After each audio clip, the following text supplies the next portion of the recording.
Hey guys, just popping in here to let you guys know this video is sponsored by Warner Brothers. Just wanted to say that really quickly, and now let's get into it. What's up guys, and welcome to my channel. If you guys are new, I'm Keaton. If you guys have never seen one of my videos before, so this is basically just a let's talk video. So every few weeks or so I will talk to you guys about a certain topic. You guys always ask me for advice on Twitter, and as if I'm qualified, I give you guys advice on your life. I wanted to say before I start this video that I am sponsored by Warner Brothers, which is crazy to me that I'm even having a sponsorship by them. If you guys are an avid YouTube watcher, you guys have probably seen the ads for The Sun Is Also a Star. It is a new movie that is coming out on May 17th. Really amazing actors, but it kind of centers around, you know, the concept of love, whether love exists, whether it's a random event of meeting someone, or whether love is destiny, you know, love at first sight, those kinds of things. So I wanted to kind of give my thoughts on it, and I wanted, you know, to talk to you guys about it and have you guys leave your comments down below, because everyone has a different opinion on love. And so it's really cool because in the movie, Natasha kind of believing in more so fact and science and things like that, and not so much fate or destiny. You know, when it comes to love and falling in love, she's not really all into that kind of stuff, which I know a lot of you guys are. And Daniel, the other character, the male in the movie, is not so much into that stuff, but you know, when he sees her, he's like, oh my gosh, like I'm absolutely obsessed with you,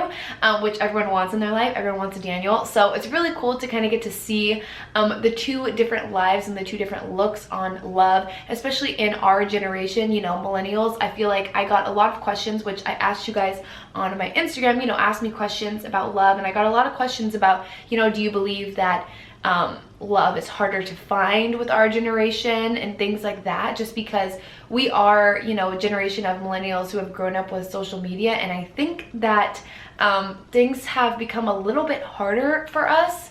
And so I kind of want to have those different discussions with you guys today while I drink my little matcha tea. I have pants on, by the way. You just can't see my shorts. So now moving on to the questions that you guys asked me on my Instagram. So let's just hop right into it. This one says, do you think first love exists, or do you think it's your first attachment? So I feel like originally when I had like my first boyfriend and I was like, oh my gosh, this is my first real boyfriend, I definitely thought that that was my first love, but I don't really believe that anymore. I think as I've gotten older and as you start, you know, talking to more people and dating more people, I don't know if there's such thing as a first love. I definitely do feel like it is a little bit of a first attachment, but I don't want to say that for anyone. You know, if you guys have, you know, found like that one person early on and you've been with them for a long time, that doesn't mean that you guys are in a relationship where you're just attached to them. It's not your first love. It really truly could be, and you know, just when you know, you know. I do think for me though, like, I don't know if my first love was really like my first love. Do you believe in soulmates? I think that I do believe in soulmates, just because I feel like there really are those one true, there really are people in the world who get you as a person in and out no matter what. And it doesn't necessarily mean that, you know, your boyfriend or your girlfriend or whatever is your soulmate. You can have a best friend that you feel like are soulmates. Like literally, I have friends in my life who I've had for so long, where I've had friends that I've known for not as long, and I feel so connected to them. Like we are literally soulmates. Like I needed that person in my life. Like I don't know where I would be. And so I definitely do think that I believe in soulmates. Do you believe if you love someone, you should let them go? No, not necessarily. I haven't really been put in a position, I guess, per se, where I would suggest that or agree with that necessarily. I get a lot of questions too about, you know, right person, wrong time and things like that. And I used to believe in that. I used to really think, like, I remember when I was younger, 21, I remember when I was younger, I would think that when I was in a relationship, like, you know what, in 10 years we're gonna fall back in love and we're gonna meet up and it's gonna be great. It's just we need these time in moments to grow. And I don't really believe that anymore, because I feel like if someone wants to work it out with you and have a relationship with you, they will. And I strongly believe that if you're in love with someone, you're in love with them. And I don't feel like the timing and the situation and things like that is what's keeping you from that person. Because when you're in love with someone, you'll do whatever you can to, you know, make it work no matter what. I definitely used to feel that way, but I'm telling you, things change. And if that person is seriously willing to commit to you, then they will. And I don't think that just because you're in school or you're in a different state, trust me, coming from a person in a long distance relationship, it's not true. If a person is using your distance as an excuse, I don't believe in that. I just don't. Like, I never have. So I don't think that it's right person, wrong time and things like that. Do you think love still exists in this generation? I think so. I think that everyone is so negative about our generation of millennials and, oh my gosh, like, we're never gonna find love because we're all like this, and we're never gonna find love because it's like this. I do personally think that it is harder for us. I think that our generation has made it harder and technology has made it harder, because never in the history of anything have people had so much access to people from all over the world like we do now. And it obviously makes cheating harder, and it also makes your opportunity of meeting someone that has a really similar, you know, lifestyle and thought as you, a lot more capable. You know, used to, when you didn't have technology, not that I would know, but it's like you would really get along with the people you were with surrounding you. You're not meeting someone in another country and falling in love with them like you can now. So I do think our generation has made things harder, but I don't think that it's impossible like, you know, we make it out to be. I see people on Twitter always acting, you know, so hopeless, like they're never gonna find their one, and it's always gonna be like this, and everyone in this generation is crazy and everyone's a cheater. And I don't necessarily believe that. I think that there are genuine people out there. This question kind of has to go with the whole right person, wrong time thing. It is, do you think people who are meant to be together will find their way back to each other? I do believe that. I don't necessarily believe that you should give someone space because it's the wrong time. I think in relationships, everyone needs space eventually. Obviously, the person you're with, you're not going to agree with 24/7. You're going to need space at some point. Marriages, even when you're married for a long time, you're gonna need space at some point. But I don't think that means letting them go for a year or two and roaming the planet and doing whatever it is that they do. You know, in the relationship that I'm in now, it took a while before we actually decided that we were going to be in an actual relationship and committed to each other and dating each other, because it takes time to figure out what you want, and you don't want to just jump into a relationship right off the bat. I'm not just gonna be like, oh my gosh, this person's so cute, like we get along, we're so much fun, like let's date. Like, it needs to be like a serious thought out thing to see how you guys, you know, vibe together. And we did have, you know, a few months there where it was like, okay, well, you know what, I'm kind of doing this right now, you're kind of doing this, whatever, we'll give each other space.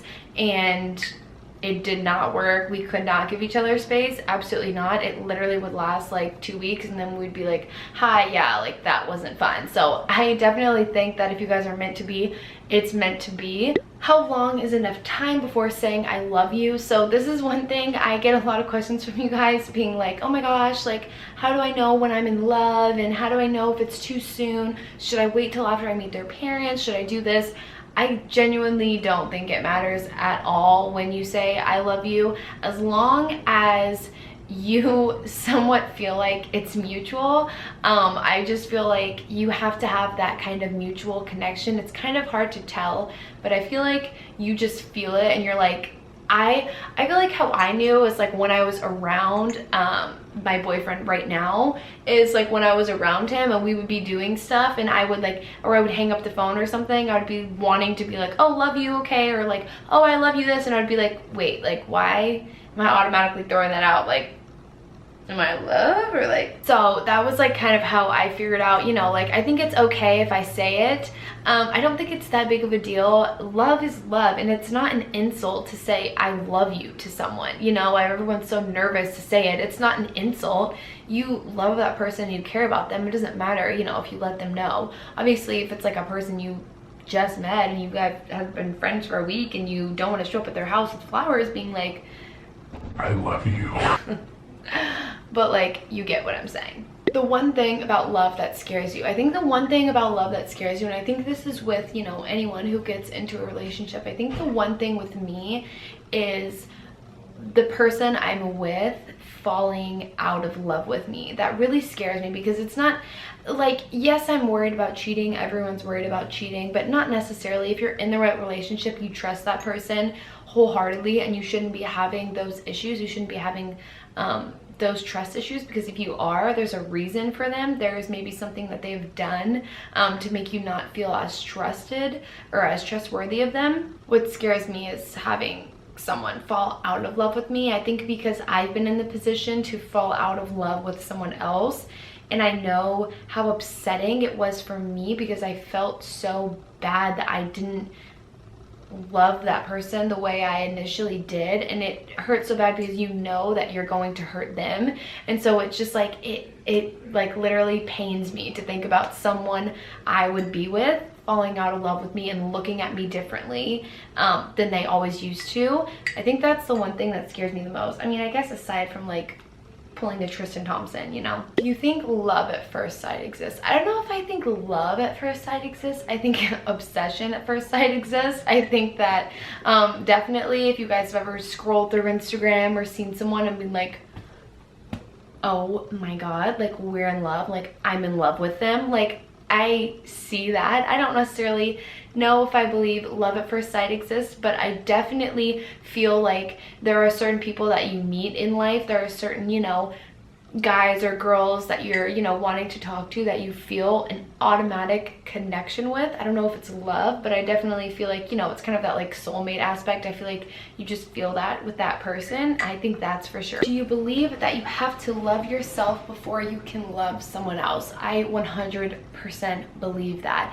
I feel like if you don't have good confidence in yourself and good self-esteem, you settle for people who are not so well suited for you. I don't want to say less than you, because that sounds so bad, but it's like you settle for people who are not up to your normal standards, because you don't feel as great about yourself. And I feel like if you don't love yourself correctly and you don't treat, then you're not treating yourself right. And it's like, how are you going to be doing that to you? And then how are you going to love someone else when you can't even take care of your own self and your own mental health and things like that? I definitely feel like if you're not emotionally stable, there's no need for you to be seeking out a relationship and trying to be with someone and finding that one love, you know?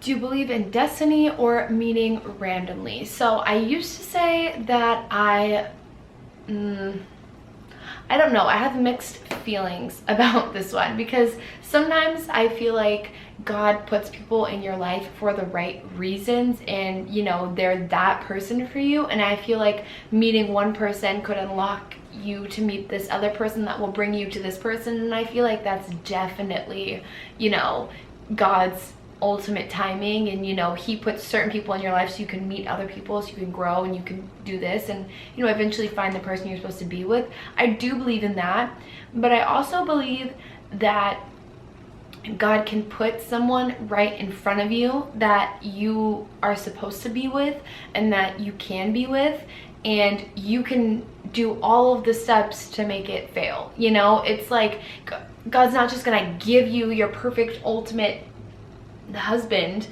and you don't have to do any work for it, you know? I feel like even though people are put into your life for the right reasons and they could be there and that is your destined person to be with, I feel like it's also up to you to make the right decisions and do the right thing and love yourself before you love them, and you know, do all of those things that could help the relationship actually prosper, as opposed to just being like, I'm waiting on my mans. Like, if you're just sitting around waiting around, then that's not going to do you any good. Instead of just sitting here and waiting for someone to come to you, focus on yourself, work on your work, go to school, start new hobbies, you know, do whatever that makes you happy, and that person will come by. And once you have found what you're passionate about and you love yourself, then you're going to be able to be in that relationship. So I feel like I definitely believe in destiny, but I also feel like you need to put in a little bit of work to, you know, keep that person you're supposed to be with.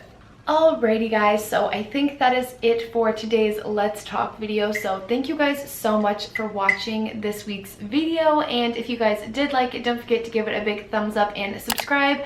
I don't always do Let's Talk videos like this. I do college week in my life, so if you guys haven't seen them, they will be at the end of this video. I also, do beauty, lifestyle, anything that you guys want to see. And thank you again to Warner Brothers for sponsoring this video. Again, if you guys want to see A Sun Is Also a Star, you guys can in theaters on May 17th, and I left a link in the description bar below where you guys can get tickets. Thank you guys so much again for watching this video, and I will see you guys next time. Bye.